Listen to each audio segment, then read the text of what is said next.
Boa noite, pessoas. Vamos dar prosseguimento.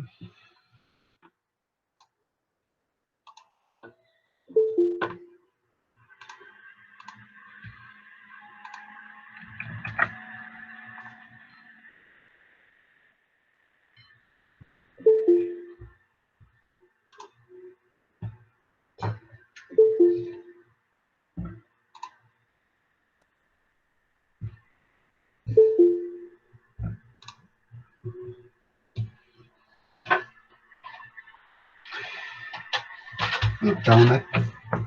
Na quinta-feira passada, a gente estava falando sobre orçamento e existe a possibilidade, quem quiser, eu enviei a planilha de uma pessoa que eu atendo, nessas consultorias gratuitas que eu faço, e tem lá um monte de coisa para quem quiser se divertir e fazer um orçamento para essa pessoa. Tá?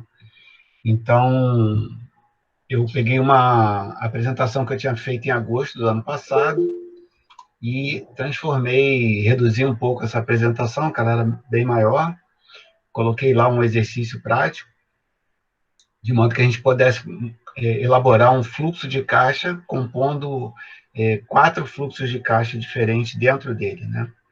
O caixa, conta corrente, conta poupança e cartão de crédito.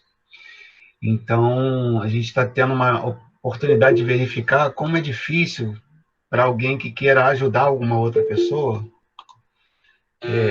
de colocar digamos assim, a teoria para funcionar na prática. Que se, por exemplo, eu deixo para entender, aprender como é um orçamento, com base numa apresentação dessa que eu estou fazendo, eu posso entender que o orçamento é uma coisa muito retilínea, muito tranquila, né? Eu vou chegar lá, os dados vão estar todos organizadinhos, dentro de contas contábeis já que eu conheço, né, que já estão separadas em bens, direitos e obrigações, ou receitas e despesas. E, na verdade, o que a gente encontra é uma situação bem diferente. A pessoa normalmente não tem uma ideia do que é a contabilidade, do que é a organização dos atos e fatos que alteram o patrimônio. E, em consequência disso, para que a gente monte, elabore um fluxo de caixa para essa pessoa e, a partir daí, a gente possa colocar o orçamento dessa pessoa em funcionamento, é uma coisa bem difícil. Então, como eu não tenho tempo nem interesse de fazer esse tipo de coisa, conforme for aparecendo, eu vou trazer aqui para a aula. Como essa é uma disciplina de extensão, eu acredito que, com base numa experiência dessa que eu estou fazendo com vocês, a gente pode criar para o futuro, ou quem sabe até para essa própria turma, a gente fazer constar isso. Né? A disciplina teria algumas oficinas para se fazer, uma delas seria elaborar um orçamento para alguém que precisa. Né? Então, eu vou servir de ponte, quem quiser pegar essa tarefa, né, eu vou apresentar aí, eu mandei um e-mail ainda agora, tem, sei lá, meia hora, não mais do que isso, com os últimos slides que eu vou projetar aqui, mostrando para vocês algumas ideias que eu tinha. Eu fui lá numa planilha que eu tinha lá um monte de projetos parados que eu tenho, fui pegando tudo, fui colocando aqui para vocês. Então, quem tiver ideia para fazer trabalhos, quiser seguir aquilo, ou alguma coisa próxima daquilo, então fica à vontade. Então, para terminar a apresentação do orçamento, eu lembro que na última aula, a gente chegou muito próximo de 8 horas e eu achei que não ia dar. Se eu acabasse insistindo, até que dava. Mais 5 minutos eu concluía, mas eu não tinha uma ideia precisa disso. Então a gente interrompeu e deixou, se não me engano, são aí uns poucos slides para a gente terminar. Logo depois a gente entra em 3 slides que eu separei dessa planilha que eu já enviei para vocês. E logo depois mais 4 slides explicando esse item do e-mail, esses itens do e-mail que eu mandei ainda agora para vocês, tá? Então não precisa anotar nada, que está tudo lá no e-mail, exatamente do jeito que está aqui. Então eu vou continuar. Quem quiser fazer pergunta, por favor, me interrompa com a voz, porque eu não vou estar conseguindo ver o chat. Então a gente parou daí, ó. O resumo do que tinha sido o item 1 da apresentação. Então, o que eu faço nessa consultoria? Eu peço para a pessoa 3 meses de fluxo de caixa. Então, como eu acabei de falar, as pessoas não sabem fazer o fluxo de caixa. Então, é um trabalho muito intenso, tá? Vai depender muito da resposta das pessoas. A taxa de retorno, para vocês terem uma ideia, a taxa de retorno dessas são 214 pessoas, mais ou menos, que eu já atendi. A taxa de retorno dessas pessoas é em torno de 40 pessoas, se não me engano, para a segunda consulta, e de 10 pessoas para a terceira consulta. Então, cai muito, né? De 211 vem para 40, depois para 10. Então, as pessoas não fazem isso daí, né? Existem vários motivos porque elas não retornam, que são coisas que eu, inclusive, gostaria de saber. E um deles é porque a pessoa não consegue levar à frente tudo isso. E quem está fazendo comigo, eu garanto para vocês, está fazendo um esforço muito grande, porque quem não entende como transformar os dados gerais num fluxo de caixa é um trabalho muito chato. Então, essa coleta desses 3 meses, eu acho importante. Tem algumas consultorias que pregam que isso é chato, e é realmente, e por isso só deve ser feito 1 mês. A pessoa passa por 1 mês anotando tudo e entrega esse fluxo de caixa para o consultor. Eu acho 1 mês muito estranho, né? Porque você vai ter uma amostra muito simples do que é a vida da pessoa, se você observar só 1 mês. Com 3 meses, fazendo a média, você vai ter uma ideia melhor, é o que eu acho. Então, eu peço 3 meses. Como as pessoas não sabem fazer, eu tento ensinar essas pessoas a fazer. Tem gente, inclusive, que não sabe fazer, não quer fazer e maqueia, né? Ah, meu fluxo é esse. Eu vejo que a pessoa não fez, mas eu parto dali para fazer o orçamento. Então, eu pego esses 3 meses e transformo numa média dos 3 meses. Daí, com essa média, isso aí já é o planejamento para os próximos meses. Então, eu tenho 3 meses, e aí, se a gente fizer no finalzinho do último mês, a média, eu já projeto o que seria o 4º mês, né? E aí, nessa projeção, já dá para fazer o ciclo todo, que eu acho que vocês lembram: planejamento, execução e controle. Tá? Então, feito o planejamento com base na média, a pessoa registra os valores no mês.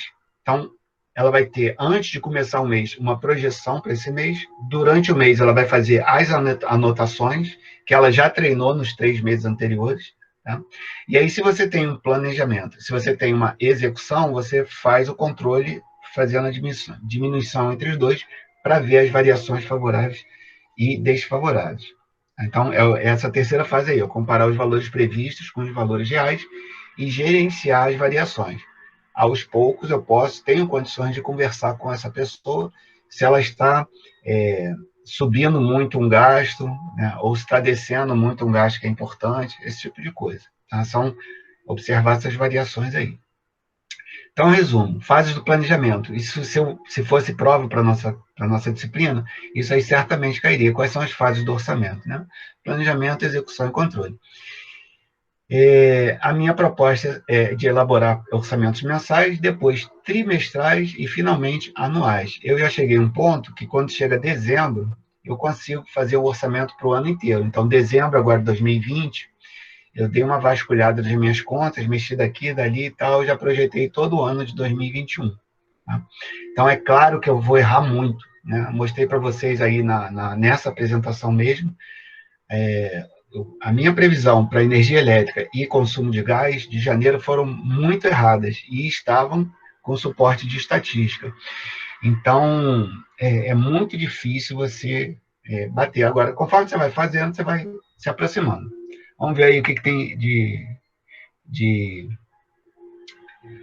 complemento do que estava falando. Então, essa apresentação tem 4 itens. Esse primeiro que eu terminei agora é o item 1, aí eu pulei o 2 e o 3, vou para o 4, que eu achei importante para explicar lá para a Escola de Educação Previdenciária a diferença entre fluxo econômico e fluxo financeiro, na minha visão. Então, eu tenho mestrado em contabilidade gerencial, e eu lembro que eu abordei muito isso lá na UERJ, eu fiz na UERJ meu mestrado. Tá?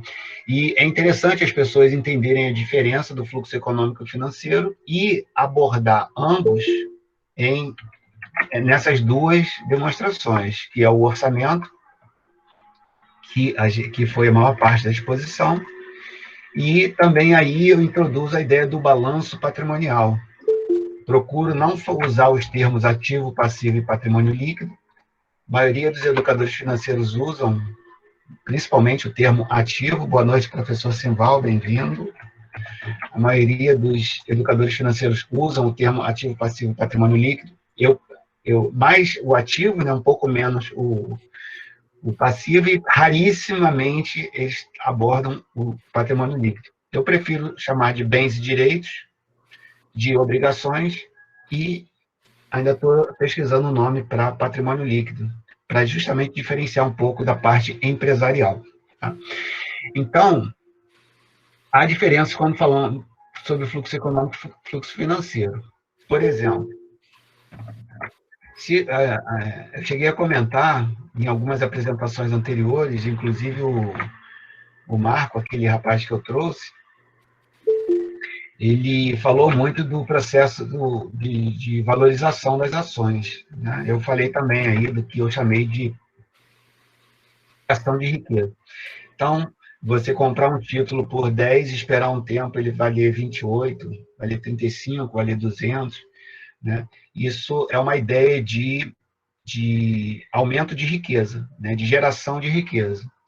Contabilmente, aos olhos da contabilidade gerencial, a gente dá o nome disso de variação econômica. Tá? E fluxo financeiro refere-se ao dinheiro somente. Então, por exemplo, eu fiz operações na Bolsa sexta-feira, né? E como ontem foi feriado lá em São Paulo, e a Bolsa fica em São Paulo, então, como a Bolsa opera 2 dias depois para a movimentação financeira, então pulou o feriado de ontem, hoje, amanhã, dia 27, é que vai cair na minha conta as compras que eu fiz na segunda-feira. Foi uma compra e foi uma venda. Então, esse fluxo de entrada e saída de dinheiro, que normalmente não tem a ver com variação de riqueza, a gente dá o nome de fluxo financeiro. Tá? Então, eu dou 2 exemplos aí. Possuir um imóvel para morar e estar sem renda, então imagina alguém que tem casa e alguém que tem essa casa e está desempregado. Já foi o meu caso. Né? Eu tinha um emprego, esse emprego foi suspenso de repente, eu tinha 20 e poucos anos, 21, 22, e tinha um apartamento no meu nome. Né? Então, eu tinha uma variação de riqueza, digamos assim, houve um ponto que eu não tinha isso, passei a ter, então, sei lá, digamos, está 100, 200 mil acima, né? Mas estava sem renda, quer dizer, mês a mês não entrava dinheiro na minha conta. Então, eu estava economicamente bem, é o que eu estou dizendo aí, e mal financeiramente, porque a minha renda foi cessada. Né? Ter boa renda, mas não ter bens de direito, significa estar bem financeiramente, mas mal economicamente. Então, é muito comum, a pessoa às vezes ganha bem, sei lá, 15, 20 mil reais por mês, entra, sai dinheiro, entra, sai dinheiro, entra, sai dinheiro, mas essa pessoa deixa de, digamos, estacionar esse dinheiro. Os economistas gostam muito de usar o termo estocar esse dinheiro, né? Ter um estoque de capital ao longo do tempo que represente, digamos assim, o crescimento do patrimônio líquido. E aí entra a ideia do balanço patrimonial, uma demonstração financeira que a contabilidade usa, e existem alguns estudos que eu tento fazer para... desculpa aí o barulho, galera, mas não dá para evitar. Existem algumas tentativas, algumas monografias que já foram feitas de como fazer um balanço patrimonial para uma pessoa física. Quem é da área contábil aqui, da turma, pode estar pensando que isso é uma coisa muito simples, afinal é só colocar lá caixa, bancos, imóveis, né, veículos, contas a pagar, o financiamento, etc., juntar tudo e achar lá um patrimônio líquido, mas eu acho um pouco... Não é exatamente assim, né? Por exemplo, determinar o patrimônio líquido de uma pessoa, existe uma técnica contábil que é correta, você só determina os valores de ativo e de passivo. E aí o patrimônio líquido sempre é por diferença. Por isso que em inglês patrimônio líquido chama-se equity, ou seja, igualdade. Né? O que falta para um lado para chegar no outro. Só um minutinho. Ah, tá. Terminou.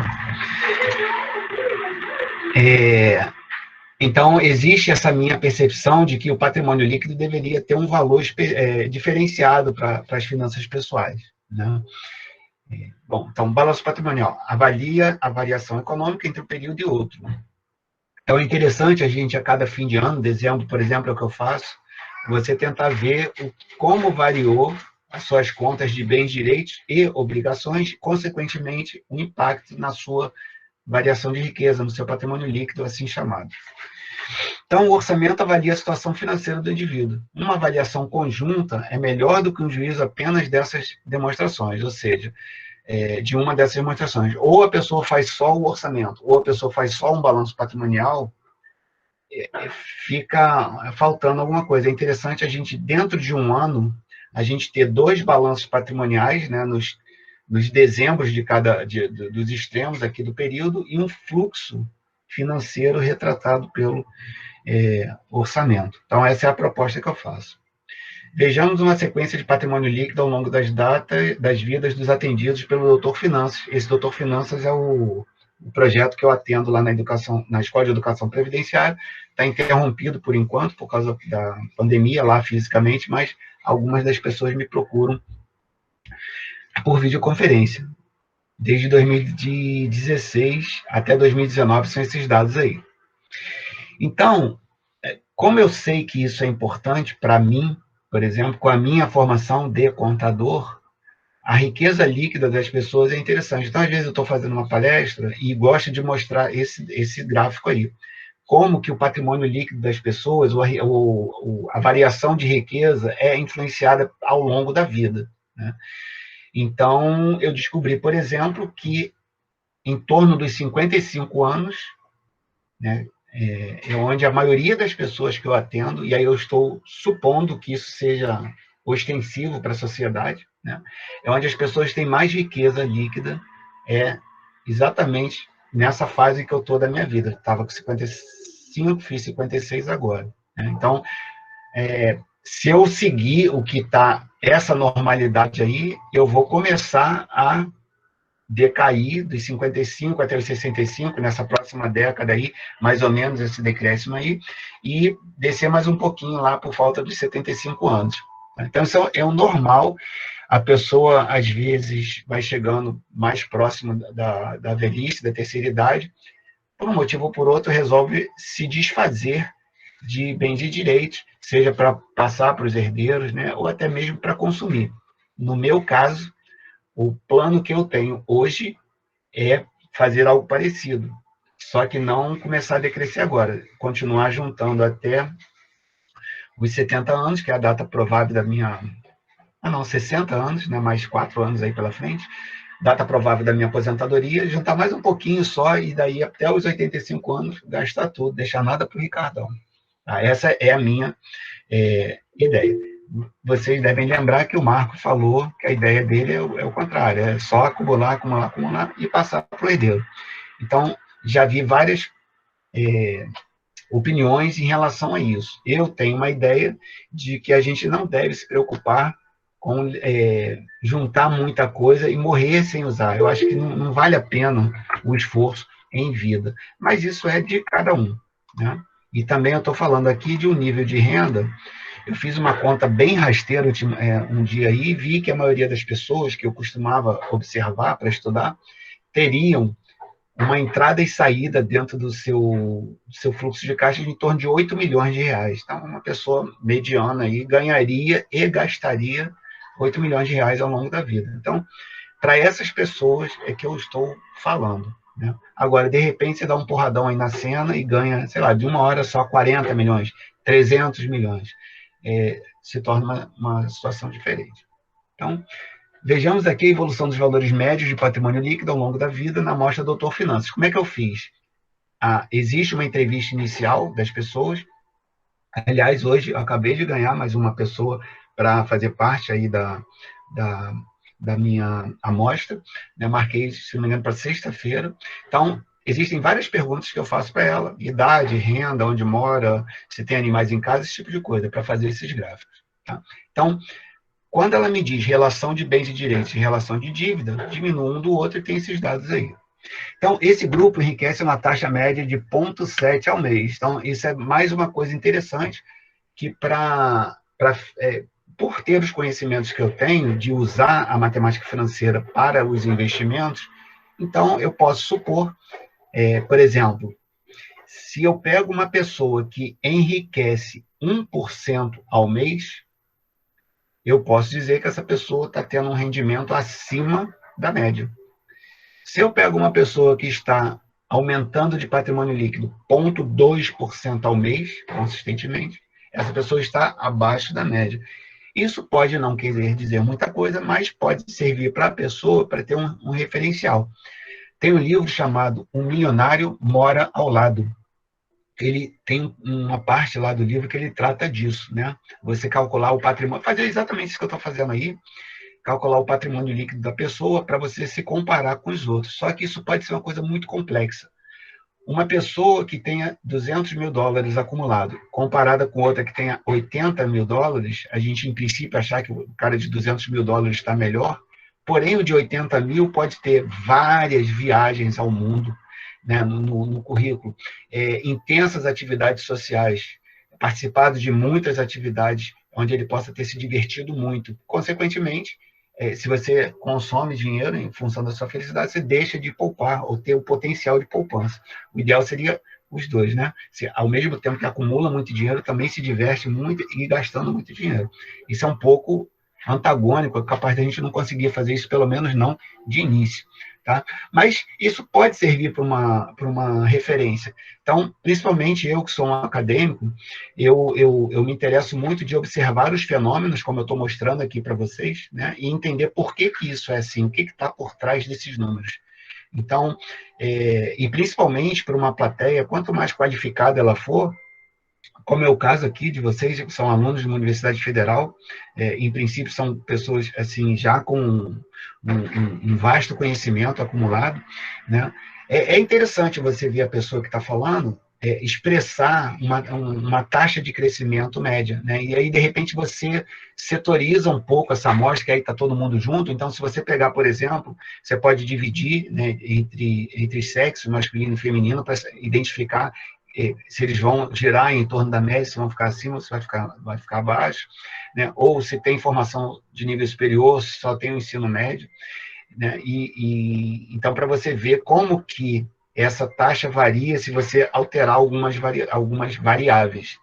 Então, é papo de acadêmico, né? Talvez isso não tenha muito efeito prático, mas para alguém que pretende publicar um livro sobre isso e explicar toda uma trajetória, eu já tenho esses 4 anos de procedimento de consultoria, explicar os procedimentos que eu fiz, isso de repente pode motivar pessoas a irem por esse caminho ou até não irem por esse caminho. Né? Poxa, que caminho ruim, isso aí, como é que eu vou fazer uma consultoria baseada nisso? Então, isso pode ser realmente algo ruim para se seguir, mas eu gosto muito de ver os eventos descritos em gráficos e quem fala sobre esses eventos discutir a taxa de evolução. Esse ponto 7 aí, se não me engano, até os 55 anos, depois ele começa a cair. Tá? Eu não lembro se ele é só até os 55 anos ou se ele vai até ali os 75, porque eu tenho as duas medidas.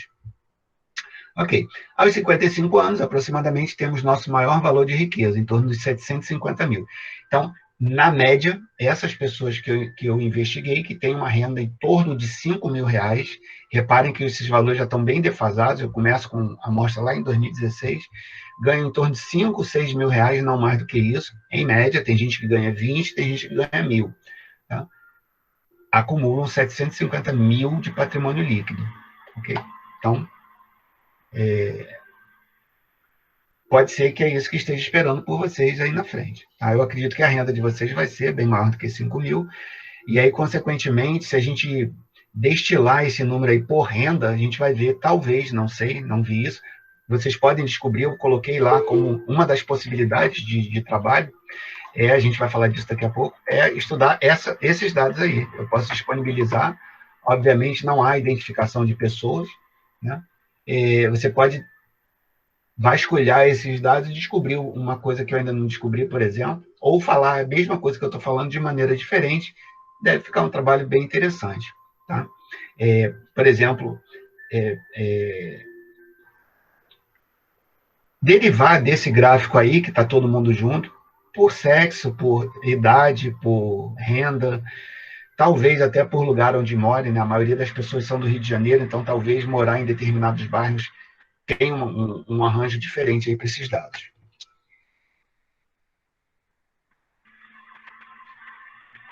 Então, orçamentos convertidos em fluxo de caixa. Então, o gráfico anterior, ele vem de uma utilização do balanço patrimonial. Então, evidenciar variação de riqueza ao longo dos anos, normalmente entre os 2 dezembros, né? Como é que você ganhou riqueza entre o ano e o seguinte? Ganhou ou perdeu?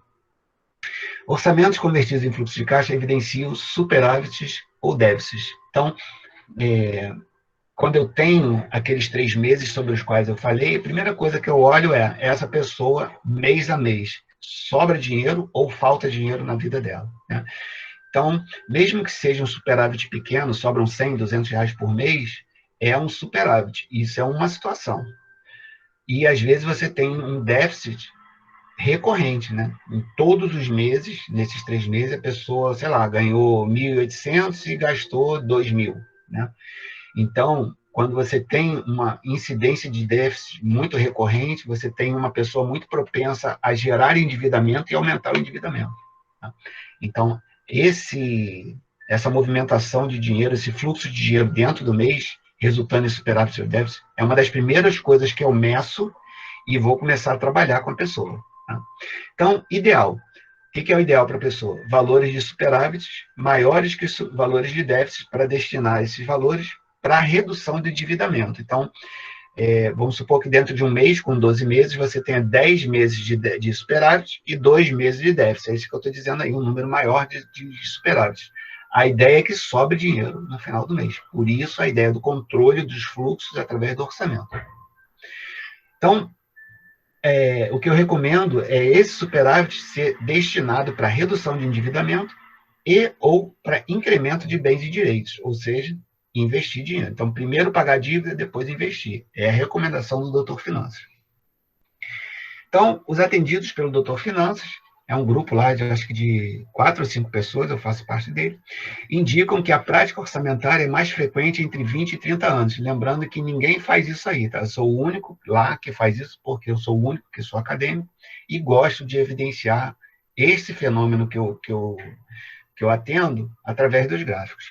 E aí eu descobri, fazendo a diferença por idade, que na faixa etária de vocês é onde o orçamento é mais feito de acordo com o que declaram para mim. Então, por exemplo, com base nisso, se uma pessoa vem para eu atender e já tem 45 anos e diz que não tem condições de fazer orçamento, não quer fazer orçamento, vai ter dificuldade para aprender, eu já sei que talvez seja difícil investir nisso. Eu tenho uma pessoa que eu estou atendendo, e ela já falou, ela entrou em contato comigo que ela estava com vergonha, olha que coisa bacana. Bacana que eu quero dizer, como o comportamento ele influencia, né? Até quando você está num esquema de tutoria, como é o caso dessa pessoa comigo.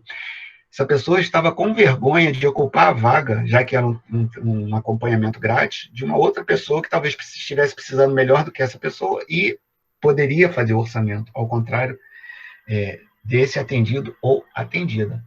E eu falei, não, você para mim é muito importante porque, por exemplo, a dificuldade dessa pessoa é um objeto de estudo para mim. Por que ela não faz? Não estudo isso ainda, né? Mas por que as pessoas não fazem orçamento? Qual seria a maneira, e isso os alunos podem me ajudar ao longo dos períodos, a gente não vai conseguir fazer isso, né? Mas a gente poderia fazer um projeto de pesquisa para aplicar aqui nessa extensão, no caso de contábeis. Eu poderia pegar uma relação de 10, 20, 15, 30 pessoas que não fazem orçamento e a gente estudar a vida delas, né? Por que não faz orçamento? Será que é porque não sabem, não tem esse conhecimento que eu acabei de passar aí no item 1 dessa apresentação? Será que é só uma questão de conhecimento? Será que é uma questão de habilidade? Quer dizer, a pessoa sabe, mas não sabe fazer? Será que é uma questão de atitude? Quer dizer, sei fazer, mas não consigo fazer. Não tenho estímulo para fazer. Como eu disse, das 211, 212, 213 pessoas que eu atendi, só 40 retornaram para o segundo atendimento. 211, 40 retornam para o segundo. 10, mais ou menos, 19, 15, por aí, retornam para o terceiro, e aí vai. Por que que isso acontece? Eu queria investigar, tá? Então, quanto mais jovem, mais a pessoa vai estar disposta a fazer orçamento. Então, isso é uma informação importante para vocês, porque se você deixar para aprender, tentar aprender isso mais tarde, você está vendo aí, você já começa a entrar por um grupo que vai detestar fazer isso. E fazer orçamento é muito chato, acabei de falar agora. As pessoas não fazem. Tá? Elas precisam de pessoas que, como a gente está aqui estudando isso, vendo detalhadamente como fazer, né? Passo 1, passo 2, passo 3, que ajudem essas pessoas. E, no caso de vocês, isso pode ser até renda, né? Isso, você pode vender esse serviço daí. Eu acho isso daí interessante.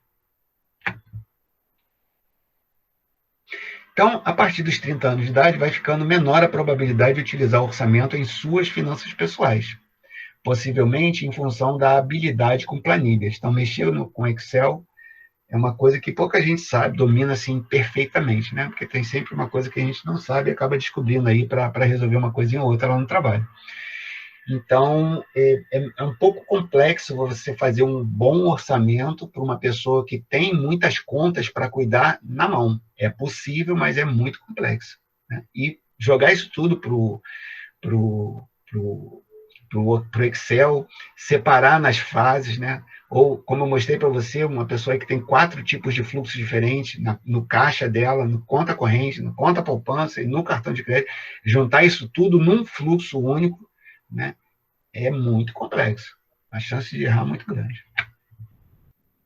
Bom, então, acabou a apresentação, tá? Eu vou passar a mostrar para vocês aí 3 lâminas lá da planilha que tem, eu enviei já para vocês, acho que tem uns 10 ou 13 abas com informações como essa. Eu não mexi em coisa alguma. Do jeito que a pessoa mandou para mim, eu mandei para você. Se você tiver interesse de fazer, não é obrigatório, obviamente, mas essa é uma oportunidade, essa disciplina é uma oportunidade para quem quiser praticar dentro do conhecimento que eu tenho acumulado. Eu acredito que eu possa ajudar de alguma forma. Tem uma forma teórica que está aí nessa apresentação e tem uma forma prática, quer dizer, como se você fosse o doutor Finanças. Como é que você vai pegar essa informação aí e vai transformar isso num fluxo de caixa, né? E aí, quem tiver interesse de fazer, pode já tentar fazer.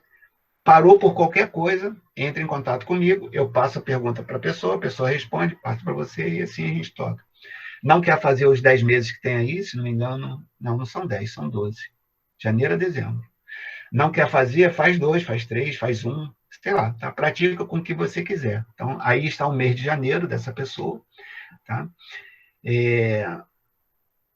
Como eu disse, eu não... eu trato desses números com a pessoa quando a gente está online, mas não lembro coisa alguma, porque eu falo com várias pessoas ao mesmo tempo, não tem como eu pegar detalhe, lembrar de detalhe, né? Tanto que quando eu vou atender a pessoa, meia hora antes, eu vou lá no prontuário dela, vou lá nas planilhas dela, dou uma atualizada e vou para o atendimento, que não tem como lembrar. Aí está o mês de fevereiro dessa pessoa, ok? E, finalmente, cadê? Mês de dezembro de 2020. Tá? Então, tá. Ó, por que essa pessoa coloca amarelo? BB provavelmente é Banco do Brasil, né? Esse em verde aí escrito automático, o que, que é? Não sei. Né? Por que tem alguns números que estão em vermelho, outros estão em azul, outros estão em preto, alguns têm data, outros não têm. Então, repara, isso é como é o dado bruto. Né? Como é que você disciplinaria uma pessoa como essa a se encaixar dentro de um modelo de escrituração e, consequentemente, depois da escrituração, gerar um documento financeiro como um fluxo de caixa que seja compreensível, né? Saldo anterior, entrada, saída, saldo final. Como é que você faria isso? Então, está aí uma oportunidade para quem quiser. Uma das possibilidades do trabalho é estudo de caso. Está aí um belo estudo de caso para você fazer. E boa sorte, que eu acho que você vai ter muito trabalho. Bom, então essa é a segunda parte da nossa aula de hoje, que vai ser bem rápida, né? Então, falei do orçamento no finalzinho, está aí uma tentativa de orçamento real para você se divertir. E com relação ao nosso trabalho, como houve algumas pessoas que entraram em contato comigo em função da grande carga de trabalho, do fato de estarmos em pandemia, que é uma coisa que eu reconheço, obviamente, né? E em função de uma proposta que eu fiz de mini monografia ser considerada pelas pessoas que entraram em contato comigo como uma carga pesada, porque já tem outro trabalho, já tem isso, já tem aquilo, não tem problema algum, tá? Então, o que a gente pode fazer? Quem quiser e achou essa ideia interessante, prossegue, porque se você fizer uma monografia, você tem 2 professores aqui para olharem para o seu trabalho e te criticarem, quer dizer, você já vai para uma monografia com a possibilidade de um tema como esse, com, sei lá, 40% do trabalho feito, provavelmente, né? Então, eu acho que isso seria um grande ganho para você, além de, obviamente, entrar dentro desse conhecimento aí e aumentar a sua inserção nesses assuntos. Mas, conversei com o professor Semval, não sei se foi hoje, ou se foi ontem, ou se foi nos 2 dias, está valendo o seguinte, qualquer trabalho, tá? Aí eu vou para o outro lado também, eu não vou ficar colocando regra, não, tá? Tem que entregar a data tal, tem que entregar com tantas páginas, ou com isso, ou com aquilo. Então, considero o seguinte, é uma disciplina da UFRJ, tá? Eu considero que é uma disciplina importante, faz um trabalho de nível superior, né? Então, eu não queria citar o número de páginas, porque eu estava pensando aqui, você pode fazer um trabalho de 4 páginas maravilhoso, né? E fazer um trabalho de 25 páginas fraco. Copiar, colar, por exemplo, né? Como eu tenho acesso a muitos textos desses o tempo inteiro, muito provavelmente eu vou perceber que foi copiar e colar o que está valendo, tá? Se você quiser fazer isso, não tem problema, mas eu tenho a responsabilidade perante a universidade de dar uma nota para isso. Então, eu vou avaliar o trabalho, tá? E aí eu não queria criar regras. Você vai fazer um trabalho que você acha que está bacana, a sua altura, né? O que você se vê como aluno perante a universidade e vai apresentar. Chance de aprovação é baixa, né? A galera sabe aí que isso não é um histórico que tem nessa disciplina, mas, assim, se fizer um trabalho fraco, pô, esperar uma nota 8, 9, 10, alguma coisa assim, é um pouco improvável, tá?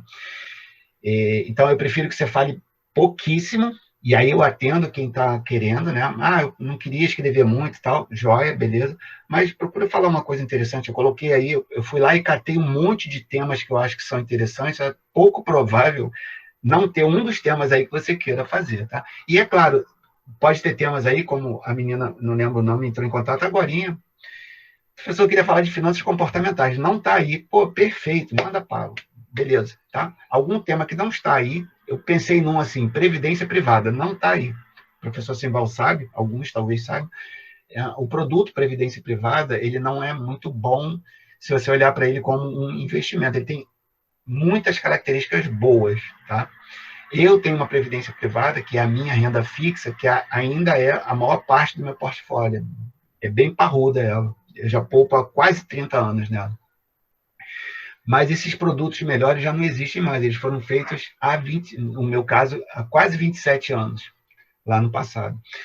Então, previdência privada é uma possibilidade, né? Por exemplo, como é que você montaria um produto seu, com a sua inteligência, que poderia bater uma previdência privada? Já houve aulas sobre isso aqui no passado, tá? E eu até devo fazer isso, porque a partir de agora eu vou pegar aulas que eu já dei, que eu tenho aqui um monte, e vou ficar falando sobre previdência privada, sobre esses tópicos, provavelmente seguindo aí esse roteiro que eu apresentei para vocês. Tá? E se alguém quiser também, a pessoa fala disso, daquilo, se for dentro da minha capacidade, eu vou fazer. Então, são 4 lâminas, eu vou tentar falar bem rapidinho para a gente terminar antes das 8, e quem quiser aproveitar para fazer pergunta, faça, tá? O trabalho é livre, só vou pedir que seja individual, tá? Se quiser juntar com alguém para fazer o trabalho, faça os seus trabalhos conjuntamente, mas cada um entrega o seu, procura diferenciar um pouco um do outro, porque obviamente eu vou ler tudo, né? Então vamos lá. O uso do fundo de emergência na pandemia. Quando foi 16 de março, se não me engano, que foi decretada a pandemia aqui no Brasil, eu acho que foi isso, né? Lá no mês de março, quem tinha uma reserva financeira, em alguns casos, né, atravessou melhor aqueles primeiros dias, né? Quem não tinha, atravessou de maneira pior. Então, isso é um assunto que seria interessante estudar. Como é que as pessoas se preparariam para esse tipo de evento, né? Quem se preparou, se realmente resolveu, quem sofreu por não ter um fundo de emergência. Então, é um assunto interessante. Elaboração de vídeo para o nosso canal no YouTube. Então, eu já pedi isso, sei lá, 3, 4 períodos atrás, ninguém até agora fez, né? É um projeto que eu tenho de cada turma alimentar esse canal com um vídeo da turma, ou com vários vídeos da turma. Então, assim como eu, a maioria de vocês pode não ter muito bom desempenho com câmera, com voz. Eu sei que a minha voz não agrada, por exemplo, então sempre que eu assisto a um vídeo meu, eu falando, eu não gosto da minha voz, tal, mas não, isso não é exatamente um problema. Tá? O que eu vou precisar de você, caso você opte por isso? De um roteiro. O que é o roteiro? Pessoal, eu quero fazer o vídeo disso e disso, né? Sei lá, dívida, investimento, fundo de emergência, sei lá, você vai escolher um assunto, tá bom. O que você quer fazer? Eu quero, como se fosse uma pauta de reportagem mesmo, quero ver isso, isso e isso, quero investigar isso, isso e isso. Aí, com esse roteiro, eu coloco isso como uma tarefa para você fazer e vou te dar orientação para você fazer a gravação do celular e mandar para mim. Tá? Eu edito, eu faço tudo, eu coloco uma coisa, você não vai ter que fazer nada, você só vai ter que arrumar um roteiro e gravar. Então, você quer investigar, sei lá, 4 famílias com relação ao nível de endividamento delas. Bola um roteiro, grava os vídeos, manda para mim, eu edito e coloco. Vai ser a sua contribuição para o YouTube. Então, é uma possibilidade. Fase da consultoria, essa que eu faço, tá? São 4 fases: endividamento, processo orçamentário, poupança e investimento, fruição e sucessão. Então, você pode abordar as 4 fases de maneira menos densa, né? Você fazer um trabalho menos denso com relação a abordando as 4, ou pegar apenas uma fase e fazer um trabalho mais denso. Okay? Então, vou falar só sobre investimento. Então, é uma das fases, você pode aprofundar mais. Se quiser falar das 4, que é esse trabalho que eu faço aí, isso também me agradaria bastante, né? Como é que, principalmente, criticar o que esse método poderia ficar melhor, isso também vai ser bacana. Aí não precisa falar muito de cada fase. Mesada, né? Dinheiro que os pais dão para os filhos. Qual o valor, por quê, sei lá, né? Me interessa saber que tipo de família dá mesada para os seus filhos, com que intensidade, com que periodicidade, como os filhos gerem essas mesadas, e por aí vai. Doações, né? Eu fiquei sabendo, por exemplo, informalmente, que essas pessoas que ficam nos sinais pedindo dinheiro têm uma renda de R$ 200 por dia. Assim, não sei se é verdade, mas isso me interessaria saber, né? Uma pessoa que fica num sinal de trânsito, ganha R$ 200 por dia, não vai ter estímulo para trabalhar. E, de repente, a pessoa tem uma vida com base nisso.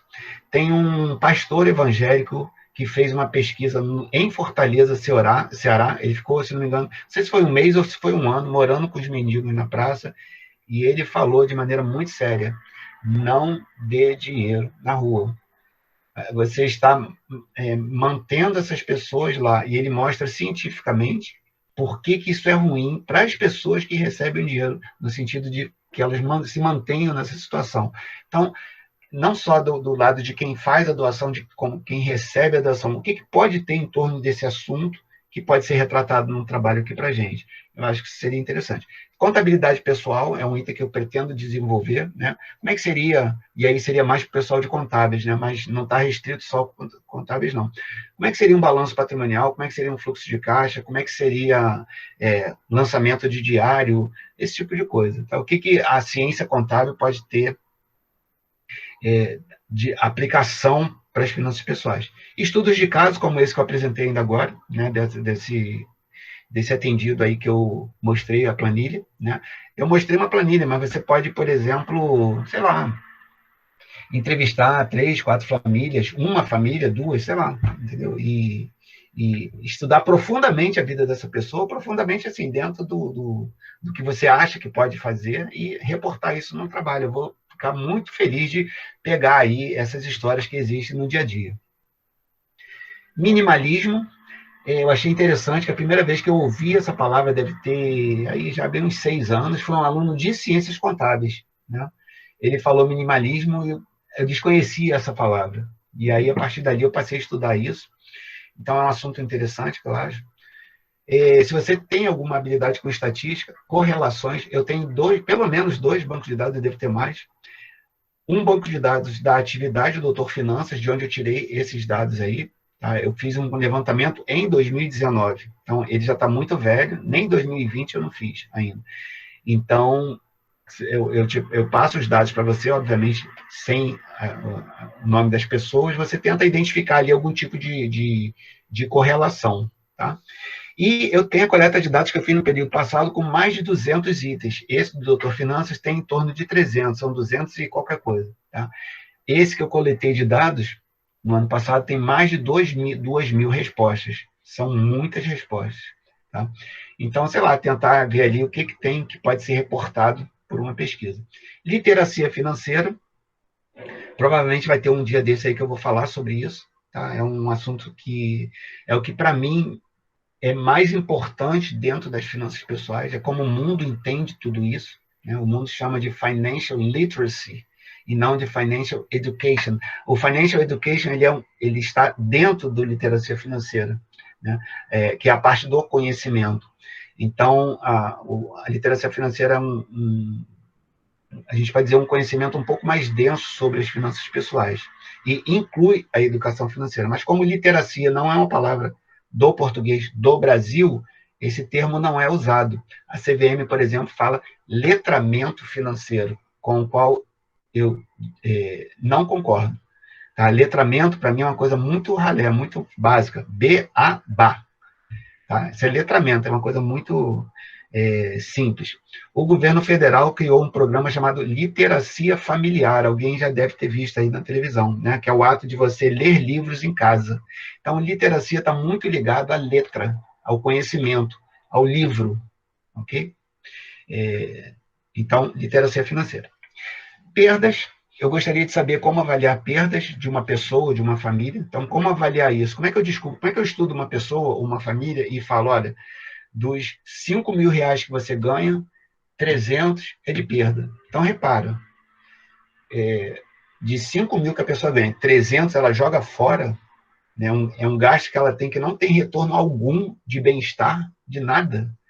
Então, é muito interessante. Em palestras, eu perguntei quantas pessoas acham que elas teriam de perda durante o mês, durante o ano, e vocês escutam coisas das mais absurdas, do tipo, uma família tem aí 25% de perda do seu salário. Imagina se a pessoa tivesse 25% da sua perda, assim, constantemente. Ou seja, as pessoas não têm ideia do que é perda. 25% é um valor muito alto. Né? Eu suponho que a perda seja aí de 1 a 3%, mais ou menos, mas eu queria saber como medir isso. Quem tem perdas, como tem perda. Tem uma pessoa que eu atendi que ela fez o seguinte, ela calculou quanto que ela estava com perda dentro da geladeira quando ela comprava legumes e os legumes apodreciam. Tá? Então, é uma coisa interessante, como a gente avalia perdas e, consequentemente, se eu tenho como avaliar, eu tenho como controlar. Né? E aí, por exemplo, como eu citei, se eu tenho uma perda de 300 reais por mês e passo a investir 300 reais depois de zerar a perda, olha só que coisa bacana. Então, é um assunto que eu adoraria saber sobre perdas. Relação das finanças pessoais com... E aí a gente tem alunos aqui na turma de Direito, de Economia, de Administração, de Contabilidade. Tá? Então, você poderia pegar o termo finanças pessoais e relacionar à sua ciência. Né? E aí, caramba, livre, né? O que você achar de interessante, eu e o professor Simval, a gente está montando um banco de dados justamente fazendo conexões desse termo finanças pessoais com tudo que você possa pensar. Eu já conversei com uma pessoa de fisioterapia. Né? Eu perguntei para ela como é que a pessoa até que fazia fisioterapia comigo. Como é que a fisioterapia, a ciência da fisioterapia estava dividida, alguma coisa assim, né? Que eles estudam o corpo, divide, como a gente sabe, né? Cabeça, tronco e membros, alguma coisa assim. Então, aí eu lembro que era alguma coisa relacionada à estrutura, né, do corpo, e aí como é que você vai abordar osso ou músculo, alguma coisa assim. Conversando com pessoas dessa área, você começa a ver como é que a pessoa aborda problemas num assunto completamente diferente, e você vê técnicas de abordagem que possam ser interessantes para trazer para cá. Eu já tenho um certo arquivo já robusto de trabalhos nessa área, bem simplesinho, mas preciso demais, né? Antropologia, psicologia, qualquer área do conhecimento. Consumismo, né? Pessoas que consomem além do que a gente poderia achar que seria normal. O que é normal para se consumir, né?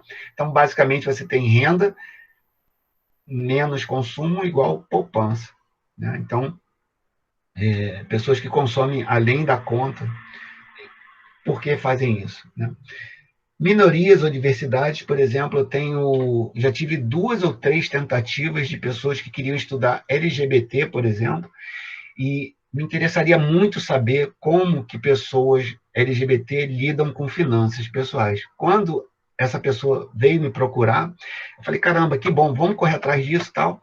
E a pessoa nunca mais entrou em contato comigo. Demorou 2, 3 anos, estava nos Estados Unidos. Falei, dá para fazer, porque aproveitou aí a pandemia, estava fora do país. Vamos tocar o projeto? Eu falei, pô, claro, tá. Parou de entrar em contato comigo de novo. Então, qualquer tipo de extrato social que você acha que seria interessante, para mim também vai ser. Eu queria saber muito sobre qualquer assunto que possa estar relacionado o que você achar sobre minoria e diversidade que possa se relacionar a alguma coisa que você saiba ou queira estudar, vai ser muito bem-vindo uma pesquisa nessa área. Estudo sobre livros, né? Eu tenho aqui, acabei de ganhar um livro, A Ratoeira do Beto. O autor desse livro me chamou para fazer uma live dia 10 de fevereiro, daqui a 2 semanas. E o tema vai ser literacia financeira. Eu vou tentar pegar dentro do livro dessa pessoa como que o conhecimento de literacia financeira está ali dentro dessa história. Então, você pode pegar um livro e escrever um trabalho sobre esse livro, né? Comparar 2 livros, sei lá, artigos científicos, vídeo do YouTube, né? São maneiras de atuar nisso daí. E, finalmente, bem-estar financeiro é um tema muito bacana, tá? Basicamente, o papo, se eu quiser falar para você em 1 minuto tudo que eu sei sobre o que eu estudei até agora, eu falaria sobre isso. Literacia financeira é conhecimento, habilidade e atitude para que você possa ter um comportamento financeiro tal que leve você ao bem-estar financeiro. Ponto. Tá? E aí entra endividamento, planejamento, orçamento, investimento, transmitir os bens antes da morte, etc. Então, basicamente, você viver bem com o que você ganha. Tá? Então, conhecimento, habilidade e atitude para ter um comportamento tal que te leve ao bem-estar financeiro. Eu conheço pelo menos 2 abordagens muito boas sobre isso. O da CVM, a nossa Comissão de Valores Imobiliários, e do CFPB, que é uma espécie de PROCON dos Estados Unidos. E, inclusive, é nele que a CVM se baseia. Tá? Mas são ideias distintas, porque, embora a CVM se baseie no CFPB, ela tem pesquisas próprias sobre isso. Então, bem-estar financeiro seria, assim, a razão pela qual a gente trabalha em finanças pessoais na nossa vida. Eu tenho que me sentir bem, né? Eu tenho que chegar no dia do meu último suspiro e falar assim, pô, valeu a pena, né? O que é esse pô, valeu a pena? O que isso tem a ver? Planejamento financeiro pessoal, mandei o link da aula passada, né? Vai direto lá naquele livro da CVM, um livro de 100 e tantas páginas, 150 e alguma coisa. Então, você pode abordar o planejamento financeiro pessoal em teoria ou em prática. Você pode aí estudar 2, 3 pessoas, por exemplo, e você ouvir essas pessoas e propor um planejamento financeiro para essas pessoas. Você pode propor um planejamento financeiro para você, para sua família, para seus pais. Conversei 3 horas com essas pessoas, obtive tais dados e recomendei para ela fazer isso, isso e isso.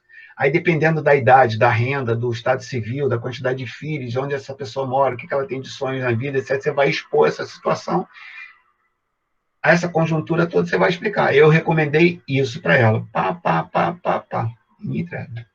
E, finalmente, plano de contas pessoal ou familiar. Quem é da área contábil sabe como é importante você ter um plano de contas, que é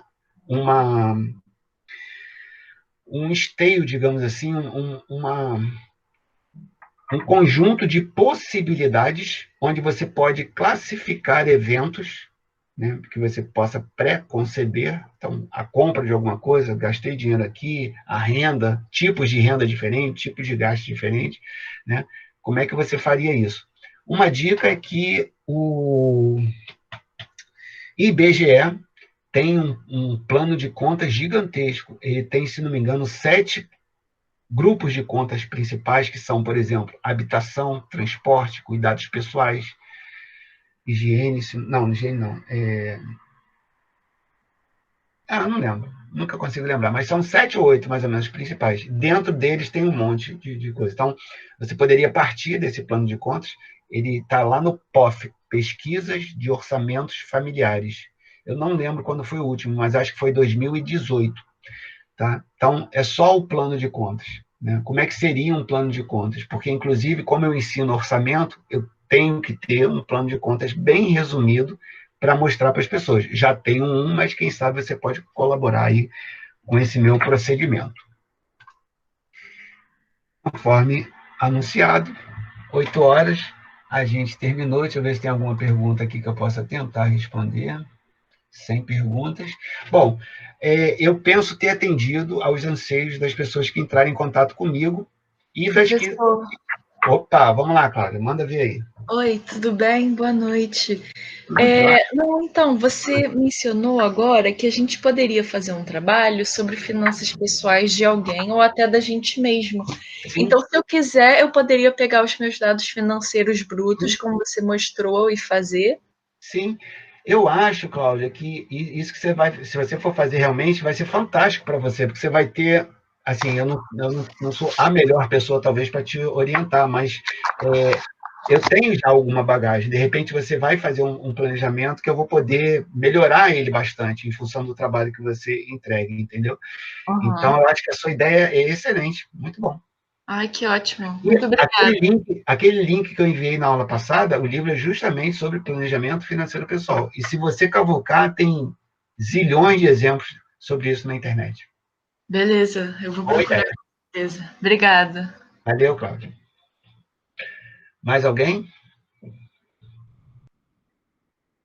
Então, eu penso que eu tenha ido, que eu tenha atendido as pessoas que entraram em contato comigo, ou de pessoas que, embora não se enquadraram bem nessa questão de monografia, etc., mas não se manifestaram, mas que acharam interessante. Acho que é a hora para falar. Se a ideia não está boa ainda, a gente ajusta mais ainda. Se tiver boa, não tem prazo, né, até o fim do período. Lembrando que quanto mais para o fim do período, que vai ser lá para março, pior talvez seja para lançar a nota. Tá? Então, quanto mais rapidamente você fizer, melhor. Tá? O professor Simval apareceu aí. Fala aí, professor. Aparecia a minha cara, mas eu estou aqui o tempo todo. Não, então, apareceu para falar isso que eu quis dizer. Certamente,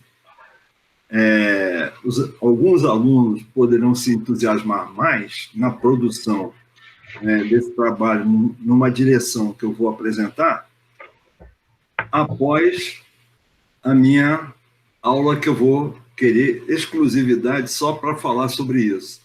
Então, enquanto você está falando aí, eu estou sentado aqui no computador, o outro aqui do lado, e estou produzindo os slides para justamente esse trabalho.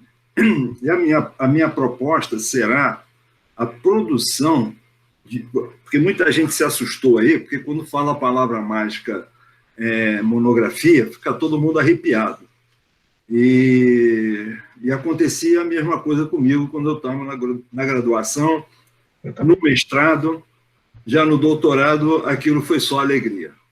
Então, eu estou aqui selecionando, produzindo os slides. Francisco até acabou de me enviar o primeiro deles aí. Estou aqui no slide número 7. E a minha proposta para os alunos que queiram fazer é um projeto para monografia, cujo tema seja finanças pessoais. Tá? Então, eu vou apresentar tudo isso aí para vocês, mas ainda está carecendo desta produção. E ainda por cima, o meu PowerPoint aqui deu chabu, e eu estou aguardando o Marcelo, da UFRJ, me dizer qual é a minha senha, qual é o meu código, para eu poder entrar no Office oficial da UFRJ.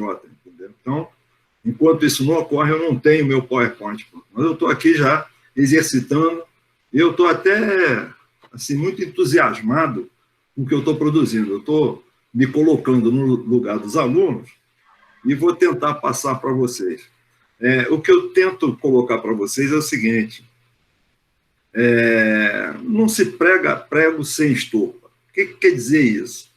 Quer dizer que, se você, ao longo da sua jornada aí da graduação, em cada matéria procurou fazer um trabalho de forma séria e bem decente, na verdade, você já está construindo a sua monografia. Tudo que se faz ao longo do curso poderá já verter para o projeto de monografia. Tá? Então, nós vamos exercitar aqueles que queiram, né? Porque o Luiz deixou bem claro que a escolha vai ser livre. Tá? Então, vocês vão poder usar, pelo menos, a minha aula como uma referência para a monografia de vocês, seja lá de que assunto for. Se for voltado para finanças pessoais, nós dois vamos ficar muito felizes. Né? Se não, certamente o professor orientador de vocês também ficará, porque vocês já chegarão na mão lá do professor orientador, já com o projeto bastante encaminhado, já entendeu o que é um projeto, já viu como é que se faz as coisas, né? Qual é o linguajar, qual é a forma de apresentação, enfim. Eu vou fazer essa apresentação para vocês com muito entusiasmo, porque eu estou gostando do que eu estou fazendo aqui. Então, se der tempo e os meios permitirem, quinta-feira o professor já pode falar sobre isso. Se não der, eu vou pegar um assunto qualquer e vou colocar aqui. Ou se alguém quiser sugerir também, que eu possa tentar investigar para apresentar, tá bom? Se ninguém tem mais perguntas...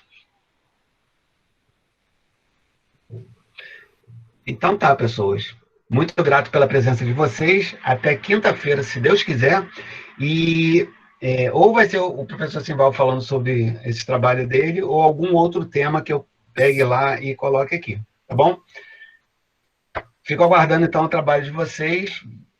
Sempre vai ter aula, tá? Vou estar sempre falando alguma coisa aqui sobre finanças pessoais. Quem é de ética, daqui a pouco, 8h30, estaremos de volta. Valeu, pessoal. Boa noite. Obrigado pela presença. Luiz, não sai daí não, que eu quero falar contigo. Não sairei. Professor. Oi, Fernanda. Oi, boa noite. Desculpa, é que eu cheguei um pouco atrasada na aula e eu queria saber se as aulas vão ficar gravadas em alguma plataforma para eu poder ver o início. Sim. Existe um canal no YouTube, sobre o qual eu falei ainda agora, que a gente poderia... parte dos trabalhos podem ser vídeos para esse canal, chamado Finanças Pessoais UFRJ, sem ponto, sem traço, sem nada. Tá? E todos os vídeos estão lá de todas as aulas desse período e de período anterior, se não me engano. Você só procura a pasta que de Finanças Pessoais 20/1, remoto, e aí as aulas estão lá por ordem cronológica. Normalmente as aulas vão para lá no dia seguinte. Dificilmente passa 1, 2 dias, mas sempre elas sobem lá para o YouTube, tá bom? Pega desde o início até o final, tudo que acontece aqui fica lá gravado num vídeo, tá bom? Tá bom, professor, muito obrigada. Boa noite. Boa noite, Fernanda. Forte abraço para você. Para o senhor também. Valeu.